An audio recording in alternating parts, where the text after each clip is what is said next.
tubahaye ikaze nanone kuri ano masaha aho n'ubundi tugeze ku isaha y'isa tatu ngira ngo nta kindi kiba kituzanye ni ukuapudetinga uko situation ihagaze. Mwongeye kuramuka abakunzi bakadasohoka ba Kigali Real News, reka mushimire nkwifuriza amahoro y'Imana, ariko mbere na mbere reka mbanze nkubwire urupapuro rukomeye tugiye kwibandaho aho update zingezeho aka kanya, atujya kurebera hamwe uko situation ihagaze mu nce zigiye zitandukanye. Ibintu byabaye ikibazo n'imirwano ikomeye iri kubera muri utu duce ngiye kukubwira, aho ugiye kumenya akantu ku kandi kugeza ubu. Ni agace ka Rubishi, agace ka Gasovu, ndetse za Gatoyi ndetse na Minembwe. Imirwano iracyari manije. Nakubwira ko maginga ya Ibukavu igisigaye n'abaturage bari kugenda basakasaka imirambo y'abawazarendo n'ingabo z'aba FDNB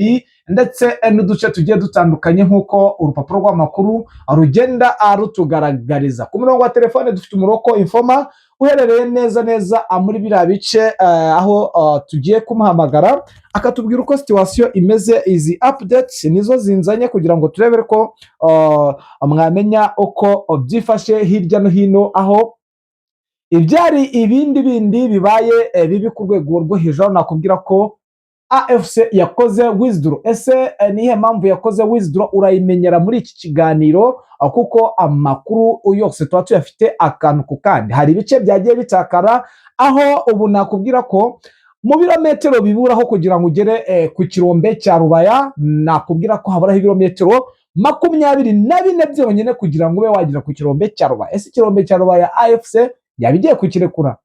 Ibi ni ibintu ugiye guhita umenya direct.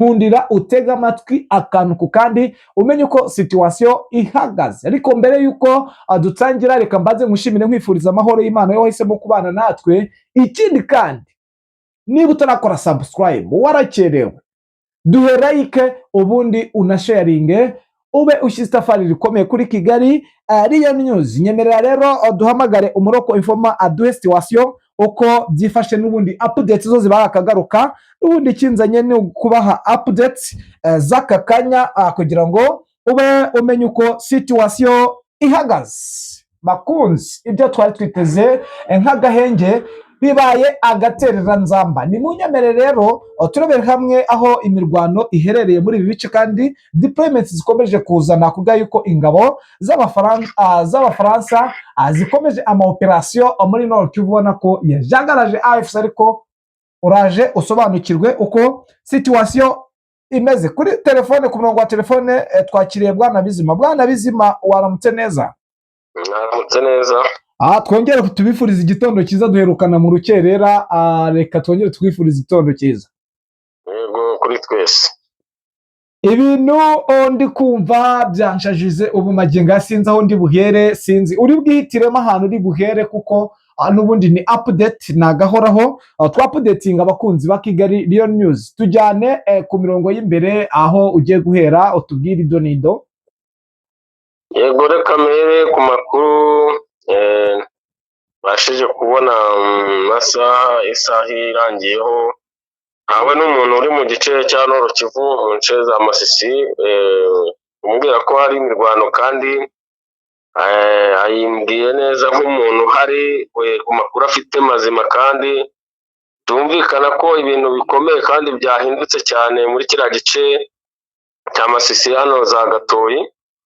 Yego, hari imirwano cyane muri utu duce, ariko bimaze kugaragara ko iyi Gatoyi igenzurwa na FARDC mu buryo bayigaruriye, ndetse hari utundi duce twinshi hano ngiye kubabwira twagiye dusa naho twatakajwe na M23. Bivugwa kandi ko utu duce iri kudutakaza itarwanye mu buryo butarasobanuka neza impamvu iri kubitera, bitewe na bizura bari gukora batarwanye rwose, ku buryo ubona ko mu buryo bwo gufata utu duce bari kudufata bihuse cyane bitabagoye, kuko nta mirwano ikomeye cyane iri kubaho, kuko nubwo baraswaho ariko baraswa bo bikomereza, nta guhangana guhari, kereka kavarengeho kugira ngo batabasha kugira yenda ingabo zabo zaraswa mu gihe cyo gusubira inyuma, kuko ubona utasobanukirwa neza gahunda yo 23 ifite. Utuce tuvuga ko FARDC ndetse FDL na Wazalendo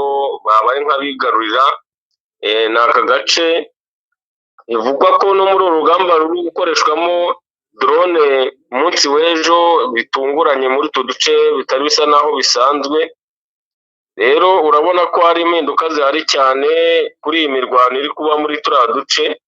Bivuga ko uduce basa naho bamaze kwigarura n'aka gace mu isantire Gatoyi, Gasheke, Murema, Mberwa ndetse na Kawere, Nyabyondo, Cyugi, Nyakigano.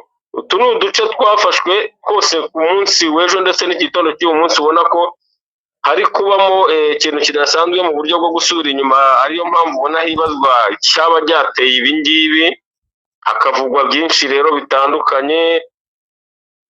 Hari abavuga yuko M23 yabonye umuvuduko w'ibi bitero bari kubagabaho n'ubwinshi bwa FDL ndetse FARDC na Wazalendo bidashoboye kuba babasha guhangana nabyo muri turiya duce bitewe n'ukuntu deployment zabo zimeze. Hari abavuga ko yaba ari umutego M23 yaba isa naho ibashyizemo ntibasobanukirwe ibyo ari byo, bo bakaryoherwa no kwihuta cyane gufata utu duce kuko bari kutubona nta n'imirwano ikaze bahuye nayo. Rero iki kintu cyaha muri aka gace ka Masisi, urabona ko FDL yari yarabaye nkaho yananiranye bitewe na nawe yabagamo. Bari bafite amadeployment agoranye cyane ari mu duce tubi cyane ku buryo kubakurayo byari ikibazo cyane ndetse no kubabona.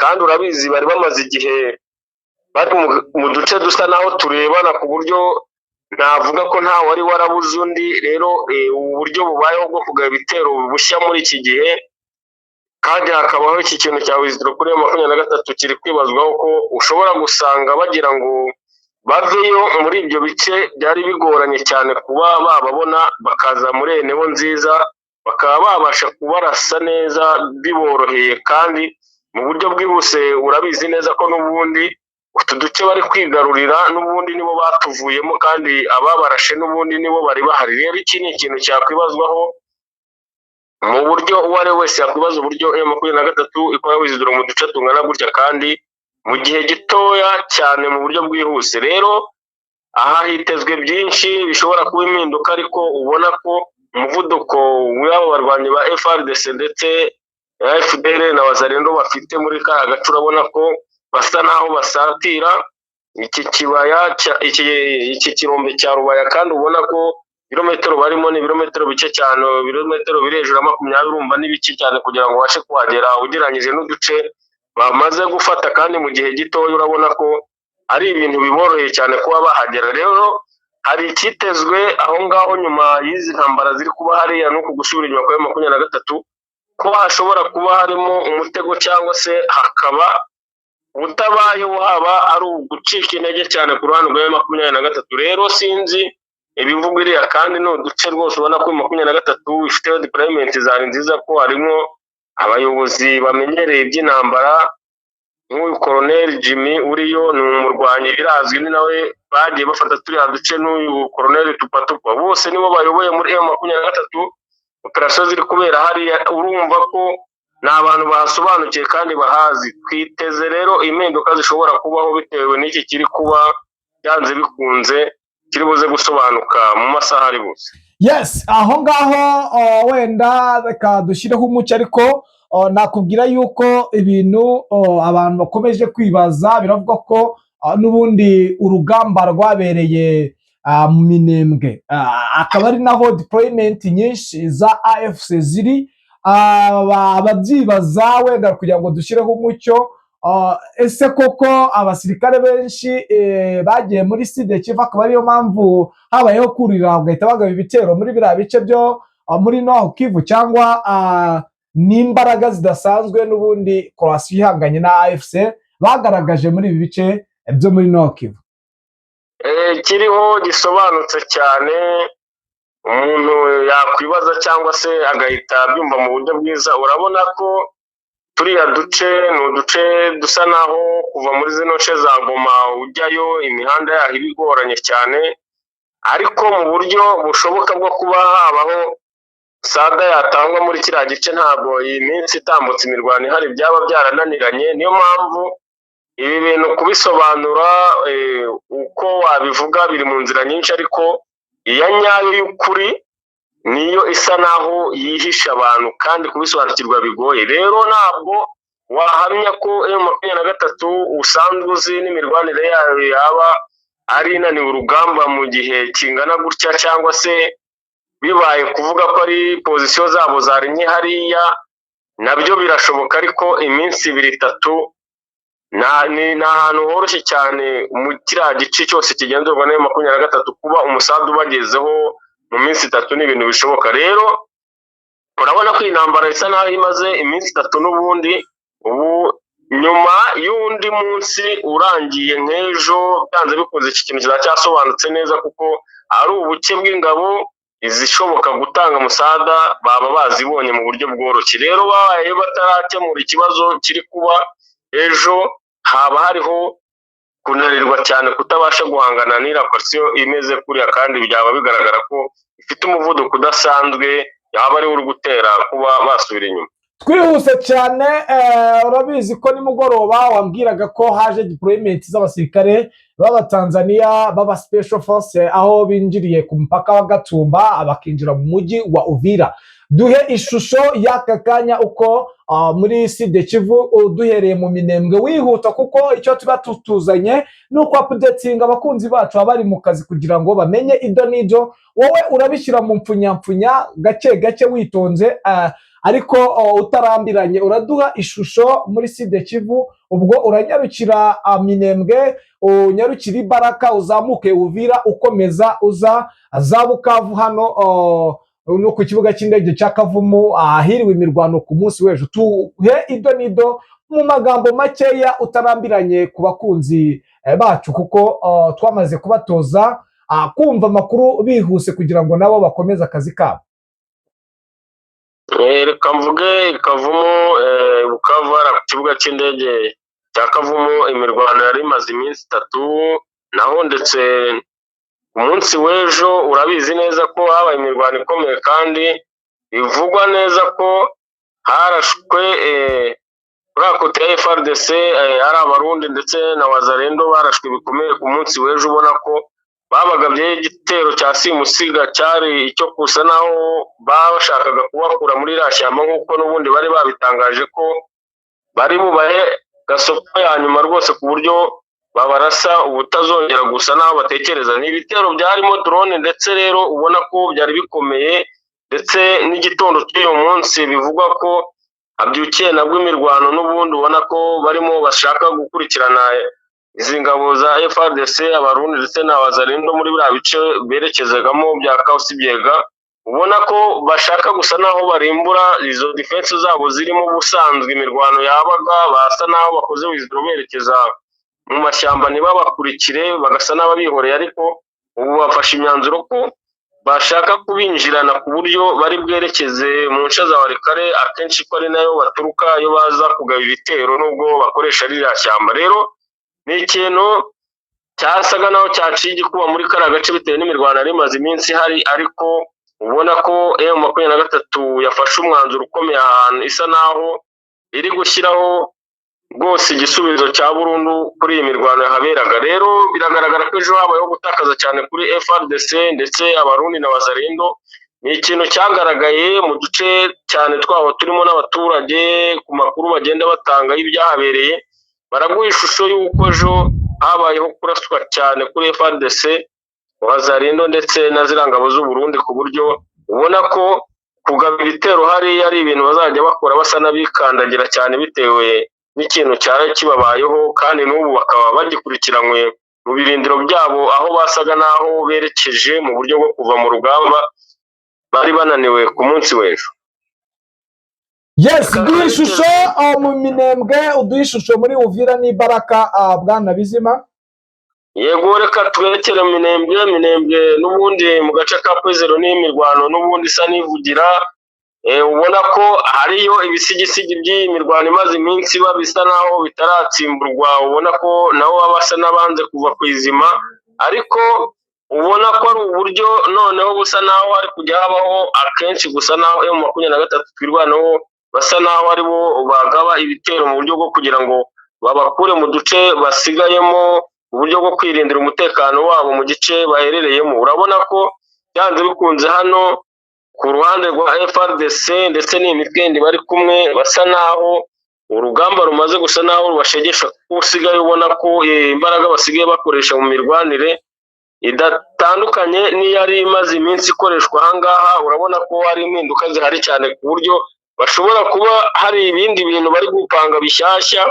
Urabizi neza iyo bamaze iminsi barwana bya nyirarureshya ubona nta mbaraga zirimo, hari igihe haba hari gutegurwa igitero cya simusiga nk'ibi bimaze iminsi biba. Rero ntabwo kuri M23 na twirwanaho muri kano gace baryamye rwose, ni ikintu bahagurukiye badashaka kongera kuba habaho ikosa ryo gusa naho birengagije kugabwaho ibitero muri buriya buryo bukomeye bamaze iminsi baraswaho. Ubona ko bafashe umugambi w'uko nabo nta gahenge bazongera gutanga, bijyanye n'uko iteka ryose bategerezaga ko bagabwaho ibitero. Yes, Ibaraka, ubwo nawe Uvira aho byifashe bite kugira ngo dusoze Bwana Bizima? Utwo duce ni muvoma igaragaramo isanzwe y'amadeployment y'ingabo za FARDC ndetse abarundi, abatanzania na wazalendo n'abacancuro bagaragara muri utwo duce. Ni deployment ziriyo kuko Uvira ubu tuvugana nta mirwano iwurimo mu isantere, ariko deployment na muvoma z'ingabo ziri kuberamo ndetse n'ibikoresho bitandukanye biba biza muri uriya mujyi byifashishwa mu ntambara, yaba imbunda cyangwa amasasu. Ubona ko ari byo biba bicicikana cyane ku modoka, yaba ku manywa na nijoro.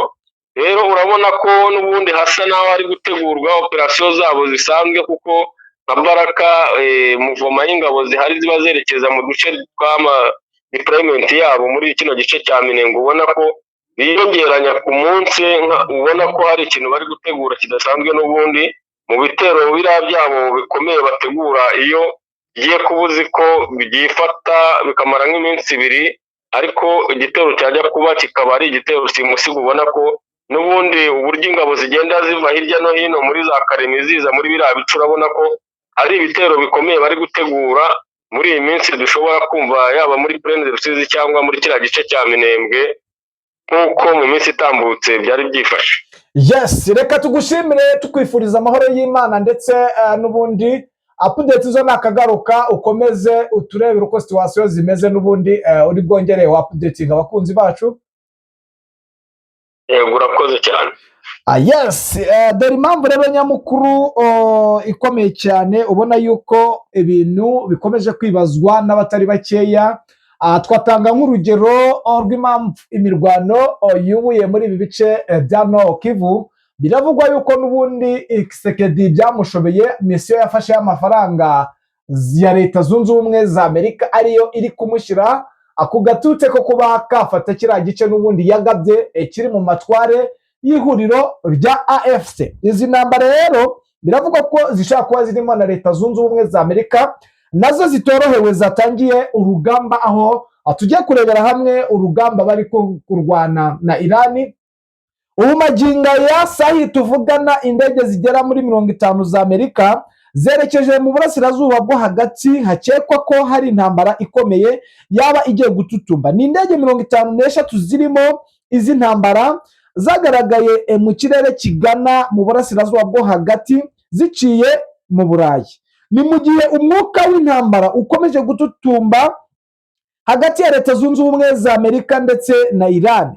Inkuru ikomeye cyane iri muri